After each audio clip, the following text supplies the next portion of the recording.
ایک دو مسائل ہیں۔ سوال کسی نے بھیجا ہے، جب میں پہنچا تو پہلے موجود تھا، کہ میرا دل بڑا کرتا ہے میں مکہ شریف جاؤں اور مدینہ المنورہ، کسی بہن کی طرف سے، لیکن میرا محرم نہیں ہے تو میں کیا کروں؟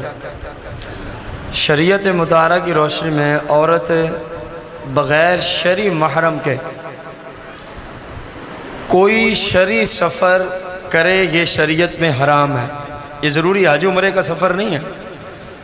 فیصل آباد سے بٹھا دیا اور ملتان والوں کو کہا آ رہی ہے وہاں سے لے لینا، یہ بھی حرام ہے۔ محرم کے ساتھ عورت سفر کر سکتی ہے، تو ایسی بہن نہ حج پہ جا سکتی ہے نہ عمرے پہ جا سکتی ہے، اور اللہ کی بارگاہ میں دعائی کرتی رہے کہ اللہ تعالیٰ کوئی محرم کا اسباب پیدا فرما دے۔ باقی جو ایجنٹس حضرات جھوٹے محرم دیتے ہیں تو یہ کبیرہ گناہ ہے۔ سمجھ آئیے کہ نہیں آئی؟